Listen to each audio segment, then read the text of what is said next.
A paz do Senhor Jesus, eu sou o pastor Ageu Bente, sou superintendente da Convenção Baixo Amazonas e eu sou um amigo da missão e quero fazer um convite especial para você também participar, colaborando e nos ajudando nessa grande missão. Seja um amigo da missão.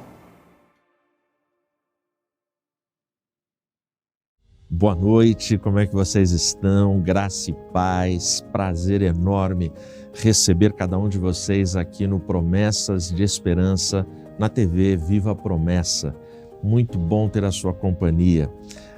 Hoje a gente vai falar sobre a ovelha perdida. E desde já eu peço que você já comece a compartilhar esse link. Deixa o seu joinha, não esquece de deixar o seu like, é muito importante aqui para o canal da TV Viva Promessa. O like é esse positivo que você tem aí na tela no YouTube, é só clicar uma vez, você já ajuda demais a gente. Quanto mais curtidas, mais comentários, mais relevante se torna essa transmissão, assim como todas as demais transmissões e produções que são feitas aqui por toda a família promessista. Compartilhe esse link nas suas listas com seus amigos, chama a sua família, dá tempo da gente refletir e meditarmos juntos na Palavra de Deus agora nessa noite. Que Deus te abençoe, que a gente tenha um tempo aqui precioso com a bênção e a proteção de Deus. A ovelha perdida, depois da vinheta, a gente volta para refletir na palavra.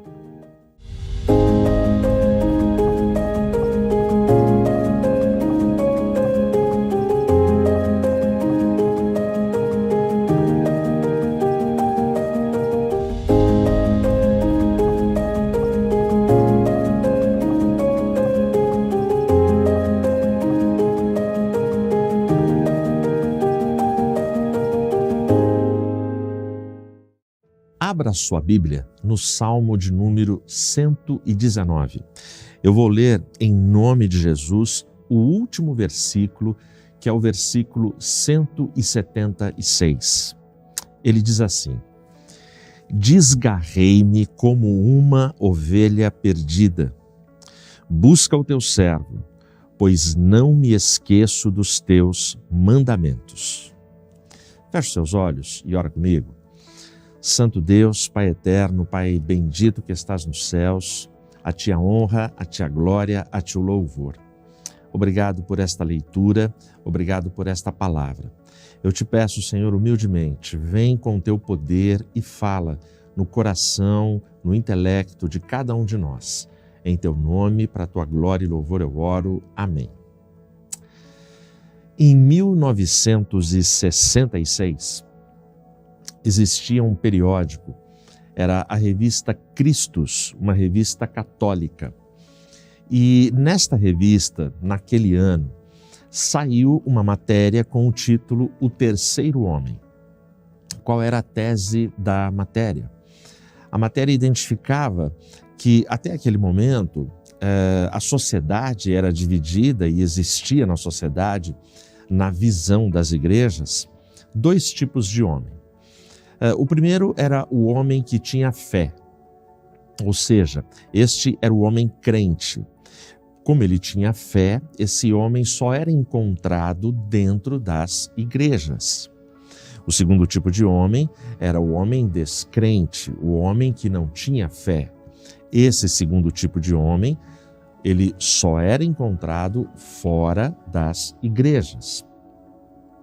Mas em 1966, estudiosos, sociólogos cristãos já identificavam o terceiro tipo de homem, que era um homem que tinha fé, que era crente, mas ele não se encontrava dentro das igrejas.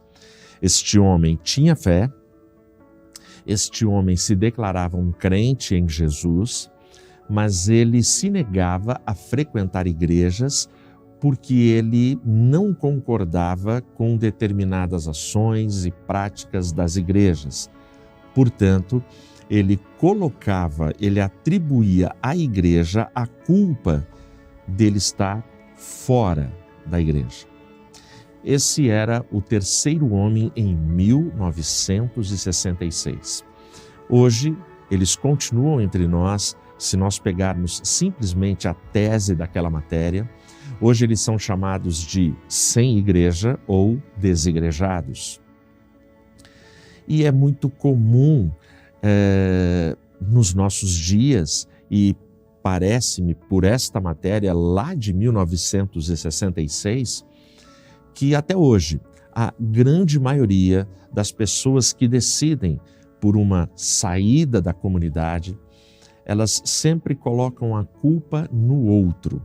É a culpa no grupo, é a culpa na instituição, é a culpa em outras pessoas. Com esta minha fala, eu não quero eximir a culpa de quem quer que seja. Cada história é uma história, cada história tem um desdobramento, cada história tem um culpado, um inocente, ou vários culpados, ou muitos inocentes, ou ninguém tem inocência. Mas o fato é que nós convivemos com essa realidade. Nós convivemos com esse tipo de comportamento. Esse salmo que eu li para você, o Salmo 119, é impressionante. É impressionante porque durante 175 versos, o poeta hebreu, o poeta bíblico, ele gasta o seu tempo, ele gasta a sua inspiração, a sua capacidade poética para escrever sobre as grandezas da lei de Deus, sobre as maravilhas da lei de Deus. E ele o faz no Salmo 119 de uma forma belíssima quando a gente pensa em literatura hebraica, quando a gente pensa na poética. O Salmo 119, ele é composto de blocos de 8 versos que são acrósticos, que são versos que cada um deles vem com uma letra do alfabeto hebraico. Mas me impressiona o fato de que ele chega ao final e faz esta declaração. E faz a declaração de que ele é uma ovelha perdida. Se a gente ler novamente para relembrarmos e ficarmos com o texto bem memorizado e internalizado no nosso coração, desgarrei-me como uma ovelha perdida, busca o teu servo, pois não me esqueço dos teus mandamentos. Ora, se ele é uma ovelha perdida, significa que ele tem conhecimento da palavra. Se ele se declara uma ovelha perdida, é porque ele conhece, ele tem fé, ele já havia participado de igreja e agora se tornou um terceiro homem. Se ele se coloca nesta condição, é justamente porque ele tem experiências que marcaram a sua vida, marcaram o seu tempo de comunhão, marcaram o seu tempo de ajuntamento com outros crentes, com pessoas que exaltavam e glorificavam a Deus. O Instituto Barna, ele tem uma pesquisa que diz que na década passada, na metade da década passada, 43% dos crentes se declaravam desigrejados.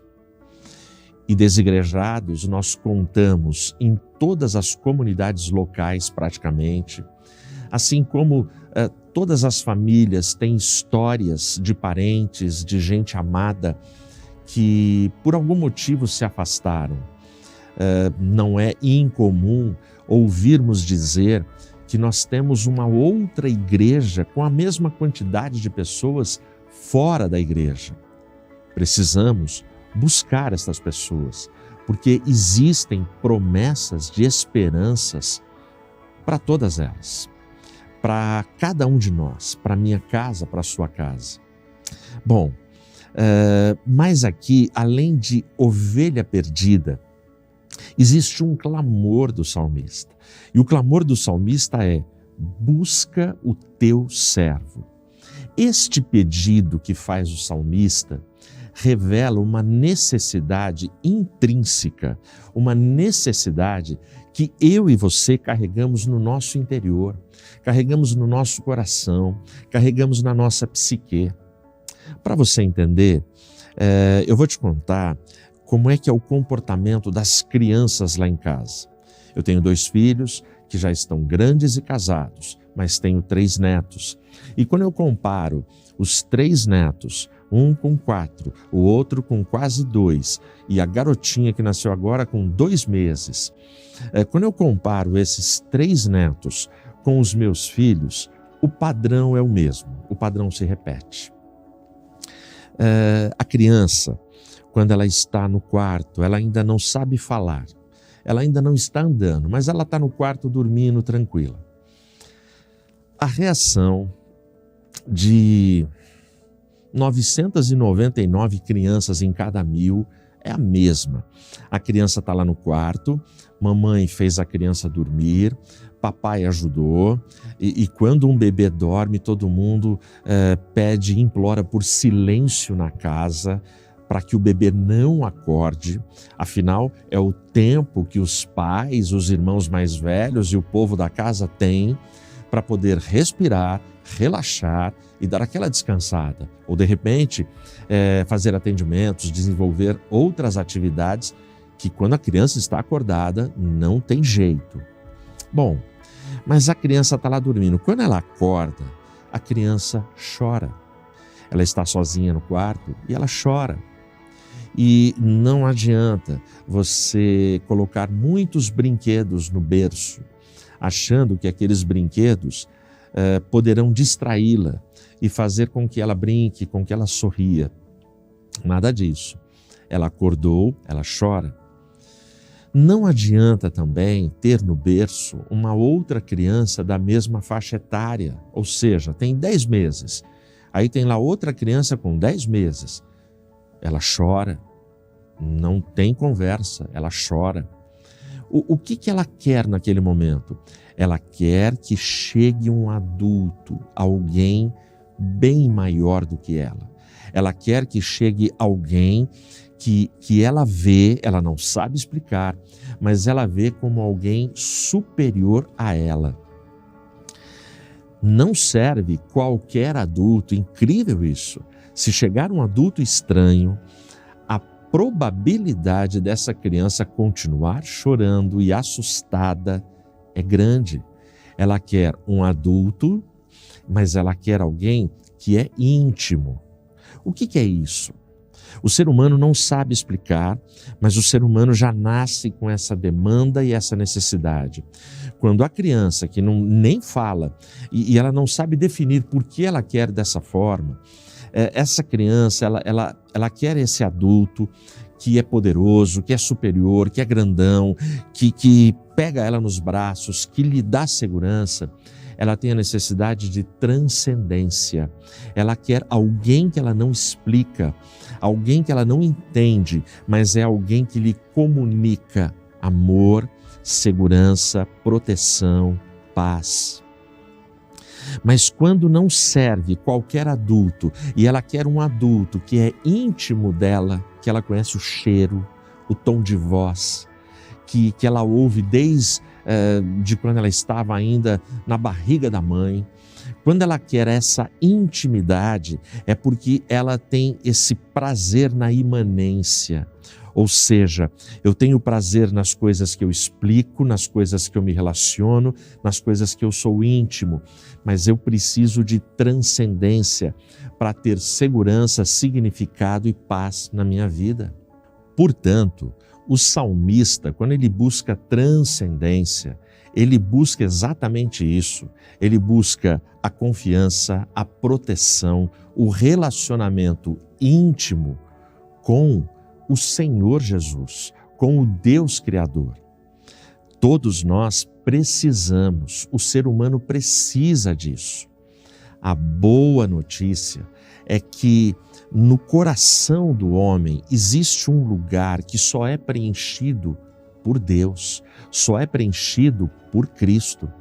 E esta é uma boa notícia que ela só se torna boa quando o homem admite e descobre essa realidade. E a melhor notícia é que Deus, na sua soberania, ele decidiu que também no coração dele existe um lugar que só é preenchido pelos filhos dele, aqueles que o recebem como Senhor e Salvador das suas vidas.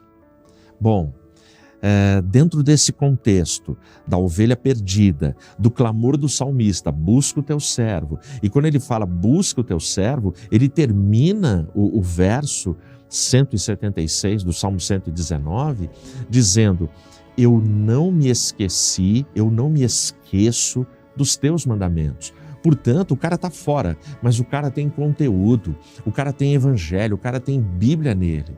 Mas qual é o dilema? O dilema é que nós enfrentamos o mesmo dilema que enfrentou Israel no texto de Isaías 45:15. Ali Deus declara: eu sou um Deus que me oculto. Deus é um Deus que se oculta, ele se esconde. Bom, e não tem solução? Não tem solução, a gente vai ficar nessa situação de ovelha perdida, ovelha desgarrada, ovelha que se afastou, busca o teu servo, mas Deus se esconde. A própria palavra nos dá uma solução. A solução está em João 4:23. Mas o tempo chegou, a hora vem, agora é, em que o Pai, ele quer verdadeiros adoradores, ele procura, ele busca adoradores que o adorem em espírito e em verdade. Pois são estes que o Pai procura. Portanto, ainda que ele se oculte, ele se revela para os seus filhos. Então, o salmista, ele fecha dessa forma. Eu vou contar para você um testemunho, é do doutor Maxwell Marte. Esse doutor, ele era cirurgião plástico e ele conta uma história muito tocante, muito doída, muito sofrida, muito marcante.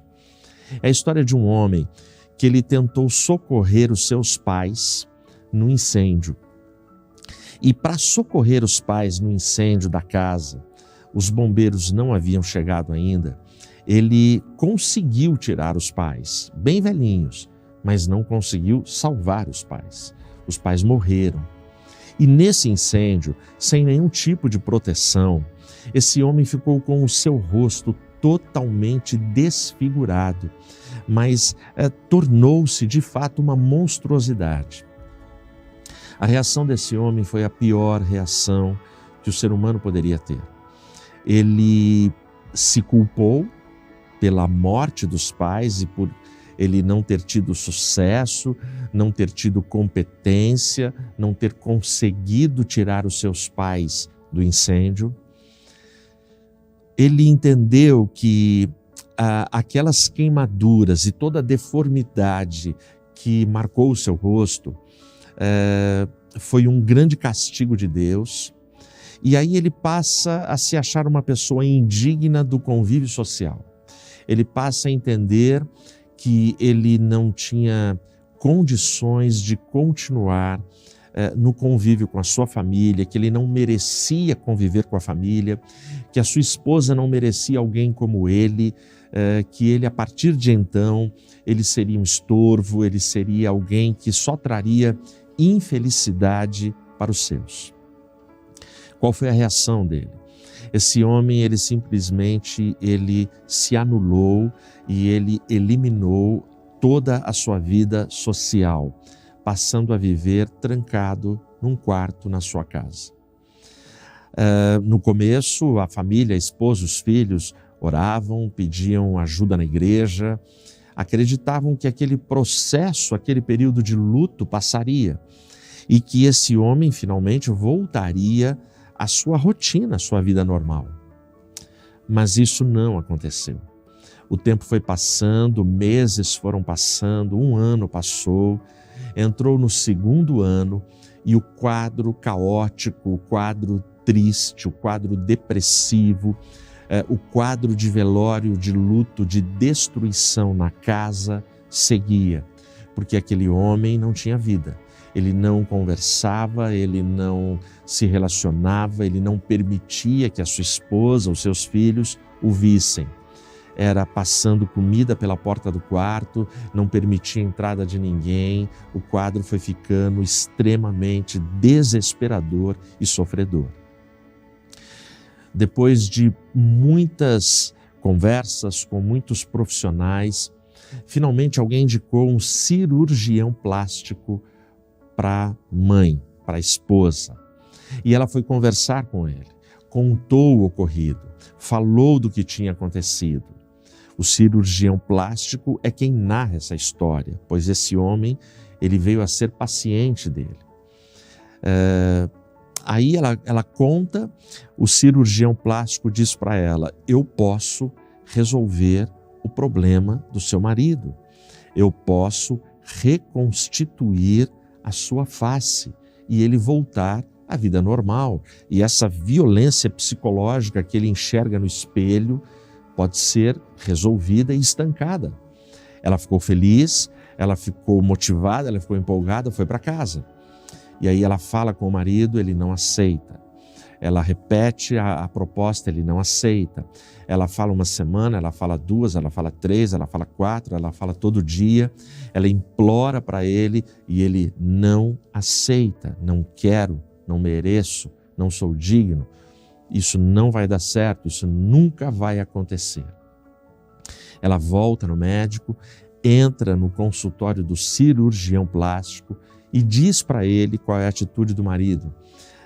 Aí ela faz uma proposta impensável.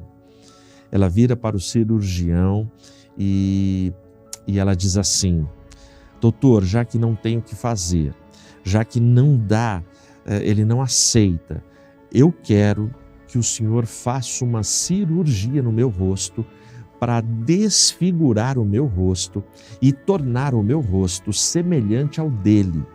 Quem sabe assim, ele vai permitir que eu entre novamente na vida dele e tenhamos comunhão e a gente possa seguir com a nossa vida. Ou seja, a proposta daquela mulher, daquela esposa, foi uma proposta desesperadora. Ela queria passar a ter as mesmas deformidades do marido, pelo muito que ela amava esse marido, para trazer ele de volta à vida. Aí o médico falou: não, jamais, eu não me formei para deformar rostos, eu não me formei para destruir rostos, eu me formei e o meu ofício é reconstituir, é devolver o mínimo de estética às pessoas. Se a senhora me permitir, eu gostaria de ir na sua casa conversar com seu marido. Ela permitiu, ele foi. Quando ele chega lá, ele vai até a porta do quarto, bate na porta, se apresenta: eu sou médico tal, cirurgião tal, falei com a sua esposa, já sei que ela veio, fez a proposta e o senhor disse não, e eu gostaria de conversar com o senhor. Nenhuma resposta, silêncio. O médico novamente insiste, fala, argumenta com ele e o médico diz: eu posso resolver o seu problema.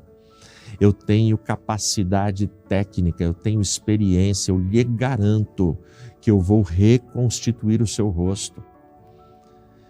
Ele simplesmente responde: não, em absoluto, se retire da minha casa. Aí toda a família ali naquela expectativa, toda a família esperando. Aí o médico, sem pedir licença para a esposa, sem pedir licença para ninguém, o médico colocou firmeza na sua voz, colocou autoridade na sua voz e disse para aquele homem: olha, presta atenção e agora você vai me ouvir e eu quero falar para você qual foi a proposta da sua esposa e o que ela está decidida a fazer. Se eu não fizer, ela vai achar algum profissional que vai fazer. Ela quer deformar o rosto dela para ficar parecida contigo, para que você volte à vida. E aí ele conta isso em detalhes. Ele conta isso em detalhes, o plano da esposa. E ao final, quando ele termina de contar, ficam aqueles segundos de silêncio ali no corredor do quarto e a porta do quarto começa a se abrir vagarosamente e aquele marido, aquele pai, sai do quarto aos prantos, em lágrimas, abraça a esposa, abraça os filhos, pede perdão para o cirurgião plástico e finalmente ele aceita todo o procedimento que devolveu para ele toda a condição social. Essa história para mim ela é tocante porque ela tem várias nuances. Esse testemunho para mim ele é tocante porque ele fala de ovelhas desgarradas, de ovelhas perdidas, de ovelhas que clamam, busca o teu servo, eu não me esqueci dos teus mandamentos. Aquela esposa para mim, ela lembra para mim o Cristo que é perfeito, era perfeito, sempre será perfeito, o Cristo que é eterno, que não tem começo, não tem meio, não tem fim, o Cristo que decide se encarnar, ou seja, o Cristo que deixa a sua glória, se desfigura para fazer com que eu voltasse à vida. Essa história também lembra para mim que quando eu abro a porta do meu coração e eu me submeto, existem promessas de esperança para a minha história.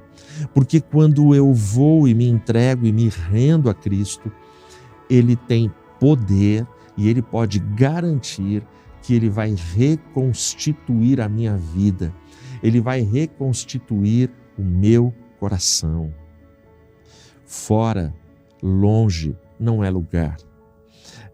Longe do reino, longe dos irmãos, longe da comunhão, nós ficamos desfigurados, mas em Cristo nós encontramos a reconstituição da nossa vida, do nosso coração, da nossa alma, da nossa psique.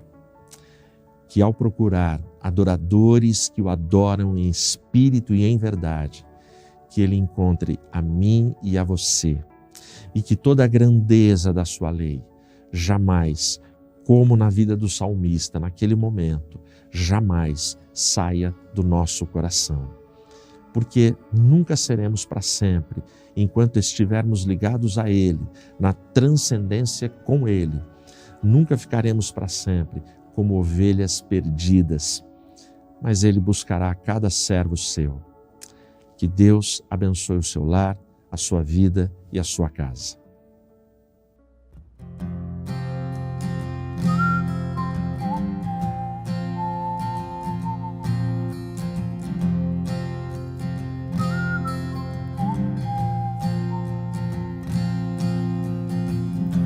Eu tinha tudo, mas resolvi partir pra bem longe de ti. Eu caminhava por uma estrada que não tinha volta não, que não tinha direção. Dificuldades eu passei longe de ti, mas eu percebi que aqui não é o meu lugar. Me espera, me espera. Estou voltando pra minha casa sem olhar pra trás, pois ali a vida está e não importa o que vão falar, só preciso estar de volta à mesa do Pai.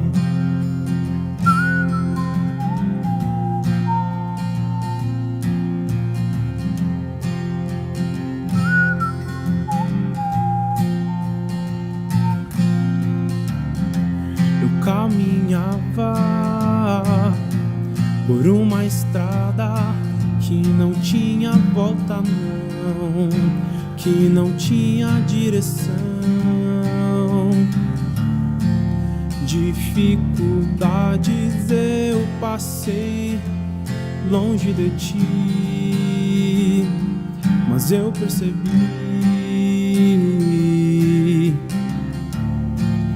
que aqui não é o meu lugar. Me espera, me espera.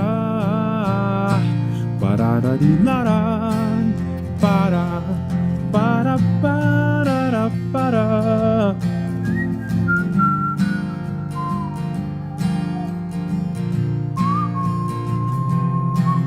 Estou voltando pra minha casa sem olhar pra trás, pois ali a vida está. E não importa o que vão falar, só preciso estar de volta à mesa. Estou voltando pra minha casa sem olhar pra trás, pois ali a vida está. E não importa o que vão falar, só preciso estar de volta à mesa do Pai.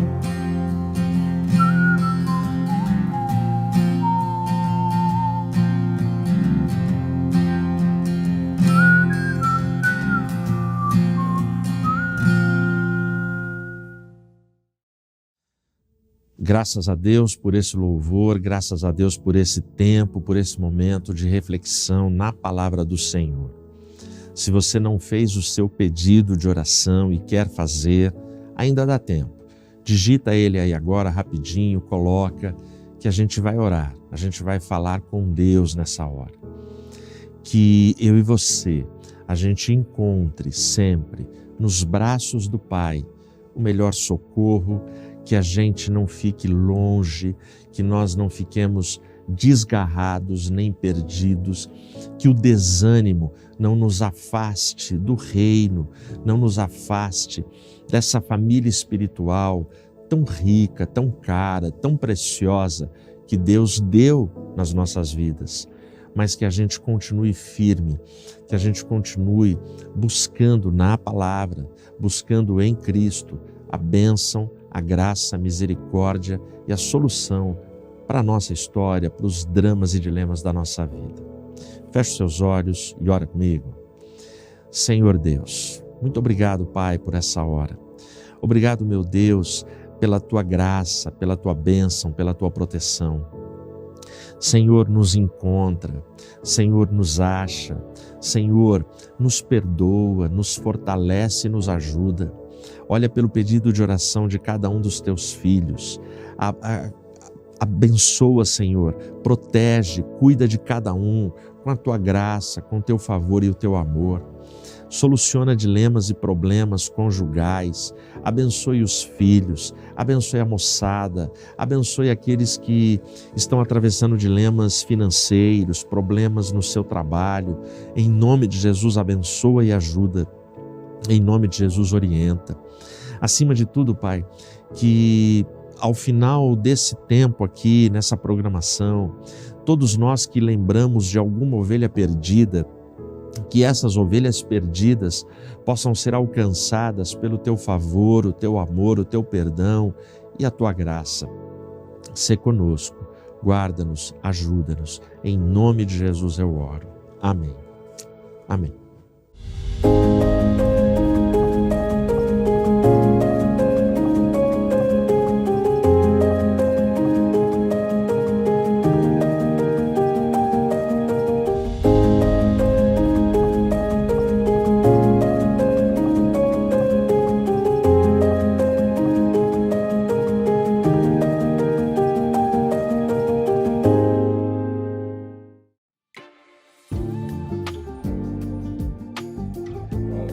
A paz do Senhor Jesus, eu sou o pastor Ageu Bente, sou superintendente da Convenção Baixo Amazonas e eu sou um amigo da missão e quero fazer um convite especial para você também participar, colaborando e nos ajudando nessa grande missão. Seja um amigo da missão.